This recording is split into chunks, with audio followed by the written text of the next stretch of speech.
What's coming off around here? Did you guys claim railroad anymore today? Did the land like the new cut?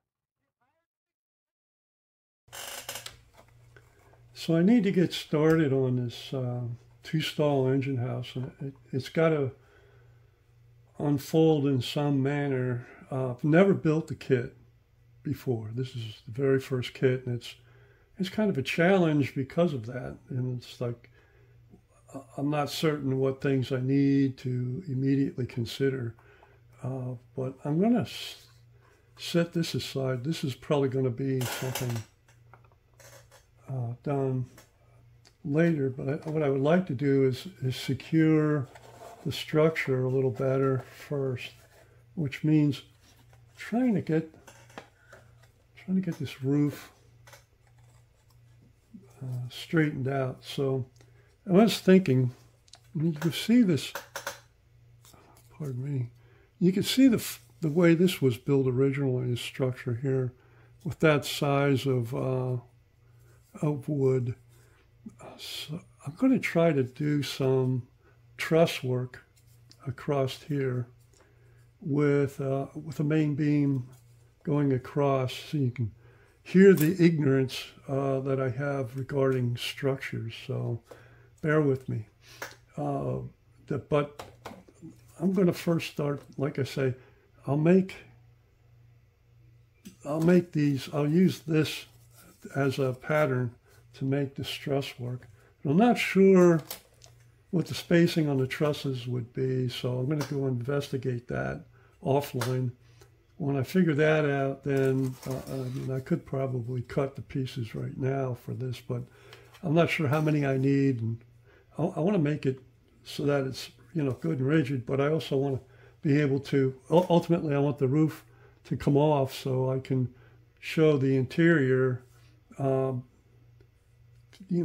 my son wants to come take a look at that, or my grandkids want to look at it, then they can see some of the cooler things that are going on. I mean, it would be kind of nice to have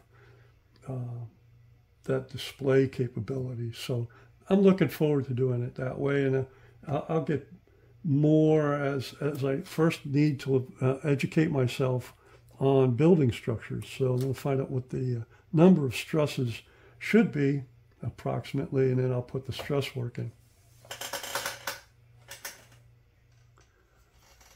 So I did a little research and came up with this, I created this drawing so I could kind of capture it and formalize it in my mind, what I need to do for the building. So there needs to be on either end a vertical support that carries the weight of the main beam to back down to the ground. And then the truss, it's T-R-U-S-S. I know, I was calling it struss. I don't know why. It's a truss. So the trusses will get mounted on top, and then the edge of the trusses are carry their weight down onto the side beams.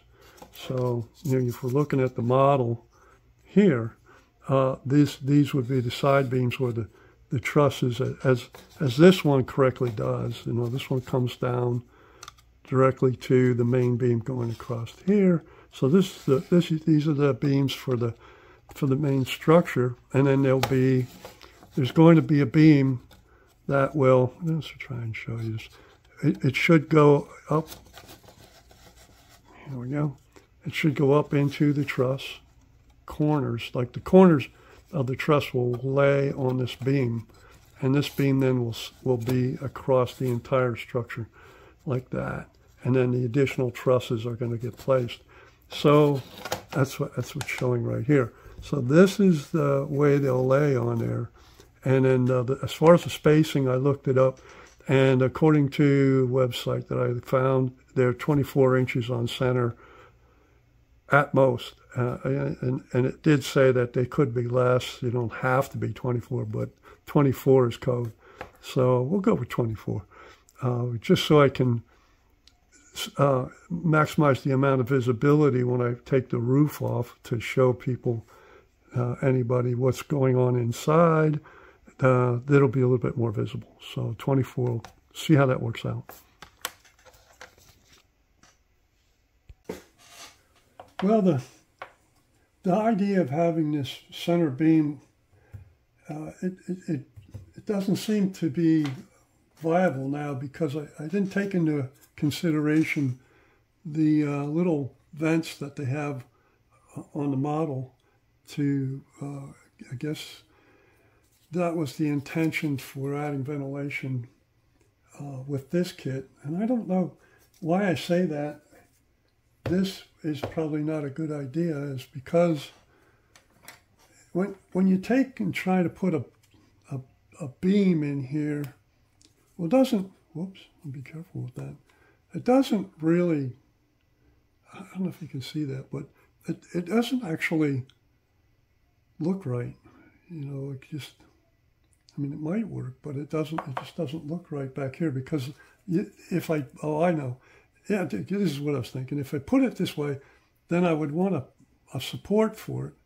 And obviously, that would cover up the vents. So that's something I'm not going to be able to do it that way. So this picture is of one style, but then there's like this other style which uses a ridge piece, and then everything is simply like it all goes to the sides, but let's see how here. I'll just take this and get rid of let's get rid of that for a moment. And thank you. And now we've just got the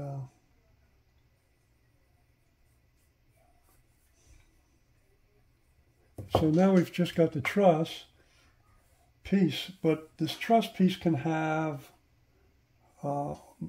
another piece mounted on it on one side or the other to give it the support it needs, and then it's still supported on the main beam of the side frames, and then this just spans like wherever it's mounted at. But these then are tied together with,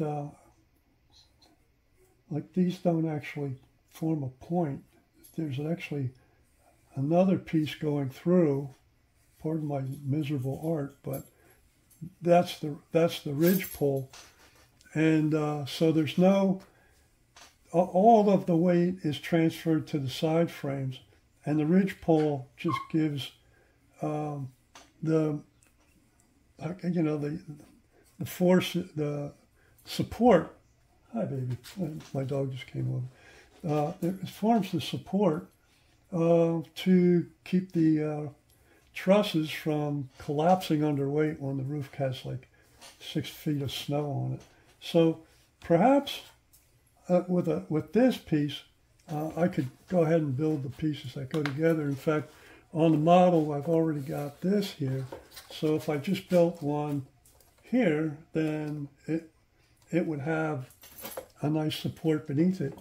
And then either end has a nice support, but then the ones in the middle would be built like this. So I'd have one here, and then I think what I'll do is I'll place one here, one here, one here, one here, and then of course the center one. And the way this is built, it's kind of hard to see. I'll have to bring it up a little bit, but there's like a little lip here along the edge, and that lip is there because whatever roof material goes on here, it's got to fit down flush, and it fits onto that little shelf formed with that. This is not such a well-fitted piece of cardboard, but you see, you can get the idea. It's got to fit onto that. So if that's the case, then of course the ridge, the truss boards have to have the same dimensions as these inner boards, and then so that the roof will fit on it. So there were a couple of things I had to amend in my original approach, but the one thing I just checked my stash and all my little pieces of wood, and I've got wood sized for these pieces, for these truss sides, but the ridge pull, or the ridge piece going across the center, this piece here, I don't have anything that has the right dimension for that. So I'm going to have to take a quick trip to the hobby shop, to pick that up, and maybe I'll get some other things while I'm there. The other thing I've been noticing about the way this kit was built is that there's like this real thin, I don't think it's very thin wood of some kind. I'm not sure exactly. It's not balsa because it's got too much rigidity, so it's a little bit, it's something a little bit stronger than balsa. And then there's these little boards have been placed in somehow where all this stuff was cut in strips. Pretty amazing, actually. Oh, it would go like this, actually. But I mean, all these little boards are actually added to the side, and they're glued on to that backing piece. And then it's the same thing here, exactly the same thing. So I don't think I can buy this pre-made. I think it has to be. I actually think it has to be assembled the way this one is. So I could be wrong. I'm going to have to do a little investigation on that too. So, you know, are there, you know, can I purchase, you know, a siding piece that would give me this kind of finish, or am I going to have to make it by taking real thin pieces of balsa wood and cutting strips? Or can I just perhaps even take a piece of plain strip like that and using a rule and just scribing the lines into it? So, I mean, I'm not sure. When I say I've never built the kit before, now you see the ignorance I'm dealing with. But anyway, I think I got the roof plan straightened around now that I've had a chance to study what this deal is, how I'm going to put this together. So I'm going to go ahead and build those. I'm going to make this, I'll repair it first, and then I'm going to make it attached, and a quick trip to the hobby shop to get that piece I need for the center. So I have an idea what the dimensions will be. I'm off to the hobby shop. Okay, I'm just back from the hobby shop, and I got this material right here. This is basswood, and it's just the right dimension to be able to be the part of a ridge board. It'll extend from left to right across the top, but I do need to make a slight change to the two end pieces so that they can form. I don't know if let me bring this over here real quick. The ridge board goes through between the two truss pieces going up. They join to the ridge board. At least that's how I saw it on one site, where it seemed to make most sense to me. I guess there's different ways you can make these trusses, and some of the trusses are just you know, joined at the top, and then they have some kind of metal nail plate that joins the two pieces, and then they've got another support going across the bottom. But then some others have vertical supports. It's quite a variety of different types of trusses, but I'm going for simplicity here. So what I need to do in order to make it so that this ridge board goes through all of the truss pieces, that small amount at the top of the two prefabricated pieces has to be cut away. So I don't know if you can see the markings I made. There's some pencil marks there, and with that, I cut that away. This is going to fit snug against this back piece, so it'll be like that on both sides. And then, of course, the ridge boards themselves will be angled up and will be attached to the, yeah, I hope I didn't say, the truss boards will angle up and attach to the ridge board. Yeah, I'm not a structural person, so this is all new to me. So let me go ahead and do that, and I'll show you how it looks when I'm done.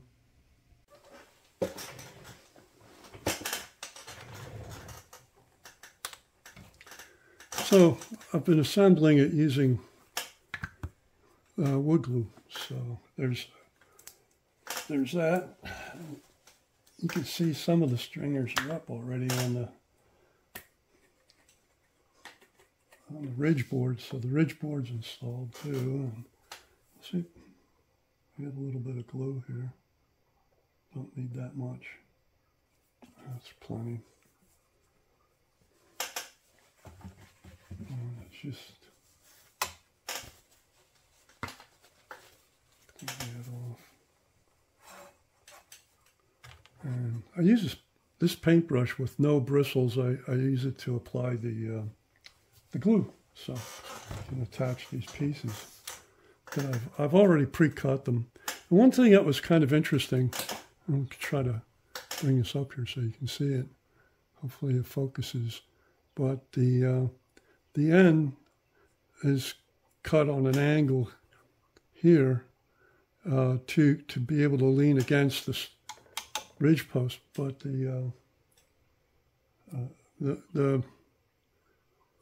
there's a slight bevel on one end, like this has got the angle, but there's a bevel, and what that does is it fits down into this area on the model, you know, right there, and then it lays up against the ridge beam.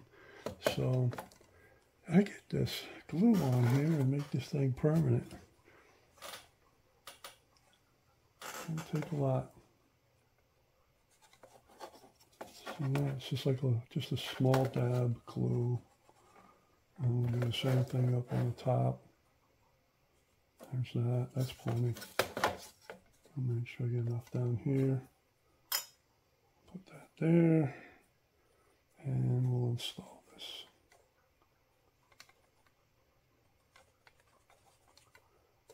Like that. That's all there is to it. So I'll finish this up and I'll show it to you.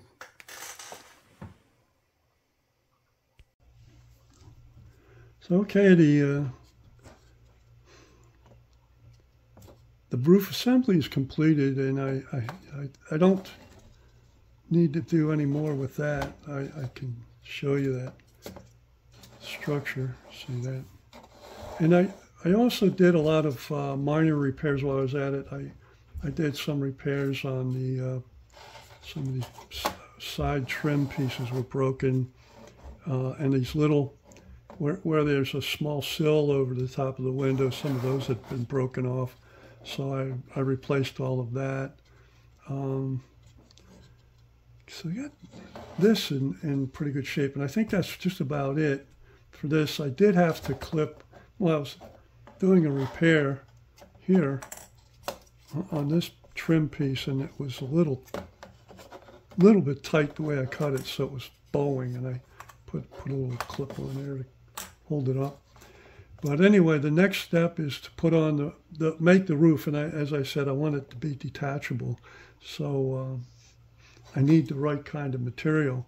And what I have right now, it's not suitable. I've got this kind of material. It's real flimsy, so it's just not going to be. It's not going to be the roof material. I need something a little bit more rigid. So I'm going to have to go back to the hobby shop again.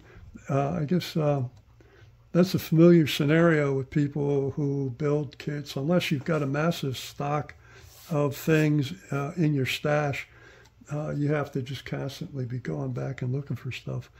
But I'm fortunate that the local hobby shop is fairly well stocked, so I'm pretty confident I'll be able to find something. I want basswood because it's more rigid than these pieces here are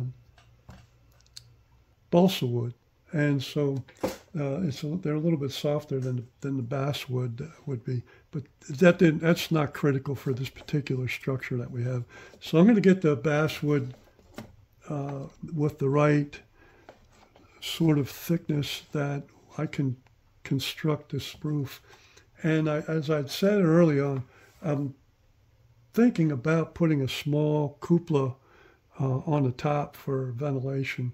I know that, you know, they have these end vents on this structure, but I like the look of the cupola. I saw it in some of the engine houses I was looking at online. So anyway, that kind of is a wrap for, at least for this session. And I hope you enjoyed it. So, you know, if you didn't, let me know. I was thinking, I'd like to hear from people. Either, yes, that was really cool, or man, what a bunch of crap. But just, you know, give me a little response. And I just know I do appreciate to hear from people. I just heard that Dan Thorne, superintendent of the Lehigh Terminal Railroad, is out in the yard, and he's having a discussion with one of the engineers. Let's listen in. Dan, I forgot to put a like in for this video. Why, Tom, you ain't done for anything like that in 20 years. Gee, Dan, I just forgot. It won't happen again. Don't you let me see you around these yards? Go on, go on. You know, Dan, he's going to forget the light again. He's done it before. He knows better than that. Why, I'd have to rule him off the road. Wow. Geez, I hope Tom never makes that mistake again. He's a valued engineer on the Terminal Railroad. It would be a shame to lose him.